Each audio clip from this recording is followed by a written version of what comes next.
সাধারণ রান্নার কোনো তুলনা হয় না। 8.5 কেজি ওজনের মাছ দিয়ে আজকে লাউ রান্না করলাম। বাজারে যে পরিমাণ সবজির দাম, বাজার করতে গেলে মনে হয় মাছ মাংসের চেয়ে সবজির দামই বেশি। একটা মাত্র লাউ কিনেছি 60 টাকা দিয়ে, দুইজন মিলে ভাগ করে কিনেছি, তাই দুই অর্ধেক করে ভাগ করে নিলাম। অর্ধেকটা আরিয়ানের ফ্রেন্ডের মা নিয়েছে আর অর্ধেকটা আমি নিয়েছি। এখন তো মনে হয় ভাগাভাগি করেই সবজি কিনতে হবে, কারণ বাজারে যে পরিমাণ সবজির দাম, টাকা দিয়ে সবজি কিনে নষ্ট করতেও ইচ্ছে করে না, তাই অল্প অল্প করে কেনাই ভালো। লাউটা তো আমি কেটে নিয়েছি, সাথে কয়েকটা আলুও কেটে নিয়েছি। লাউয়ের খোসা ভর্তা খেতে কিন্তু খুবই মজার হয়, তাই খোসাগুলো ফেলে না দিয়ে আমি ভর্তা বানাবো। এদিকে আমি ফ্রিজ থেকে মাছগুলো বের করে ভিজিয়ে রেখেছিলাম। একসাথে তো অনেকগুলো মাছ রাখা হয়েছিল। চিংড়ি মাছ, বড় মাছ অথবা গরুর মাংস দিয়ে লাউ রান্না করলে খেতে কিন্তু ভীষণ মজার হয়। আপনারা কে কে গরুর মাংস দিয়ে লাউ রান্না করে খেয়েছেন অবশ্যই কমেন্টস করে জানাবেন। আমি কিন্তু মাঝে মধ্যেই রান্না করি। আমার মাকে দেখেছি কুরবানি ঈদের সময় আগের দিনে রান্না করা মাংস দিয়ে লাউয়ের তরকারি বেশি রান্না করতো। ঈদের সময় তো এক নাগারে মাংস খেতে খেতে আর ভালো লাগে না, সবজি দিয়ে রান্না করলে ভালো লাগে। যাই হোক, আমি লাউয়ের তরকারিটা এক পাশে কষিয়ে নিচ্ছি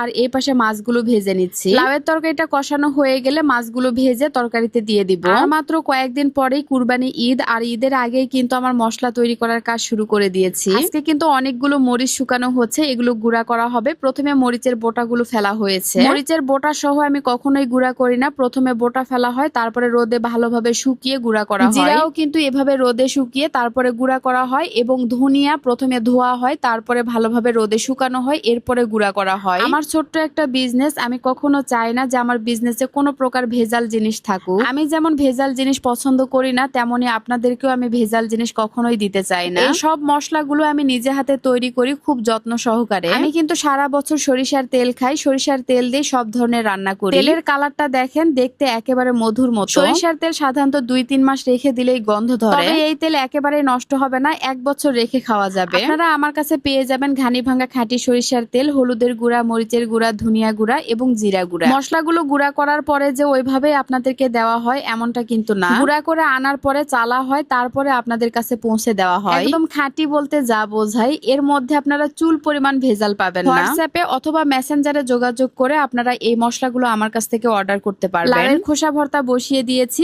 আর এই পাশে লাউ কষানো হয়ে গেছে, ঝোলের পানিও দিয়েছি, তারপরে ভেজে রাখা মাছগুলো দিয়ে দিলাম। তরকারিটা নামিয়ে নেওয়ার আগে উপরে একটু ধনিয়া পাতা ছিটিয়ে দিলাম, এরপরে তরকারিটা নামিয়ে নিচ্ছি। খুবই সাধারণ একটা রান্না, তবে তরকারির কালারটা দেখেন, দেখতে মাশাআল্লাহ কত সুন্দর হয়েছে। প্রচন্ড গরমের মধ্যে এমন একটা রান্না হলে আর কিছুই লাগে না। লাউয়ের খোসা ভর্তা তো হয়ে গেছে, এবার বরবটি ভাজি করব। 2-3টা মাত্র আলু দিয়ে বরবটি এইভাবে ভাজি করলে রুটি বা পরোটার সাথে খেতে অনেক বেশি ভালো লাগে। শিলপাটায় ভর্তা বাটতে ইচ্ছে করছিল না, তাই আমি ব্লেন্ডারে ভর্তাটা বেটে নিয়েছি। রান্না বান্না শেষ করে সবাই মিলে দুপুরের খাওয়া দাওয়া করতে বসলাম। প্রতিদিন কিন্তু দুপুরের খাবারটা খালা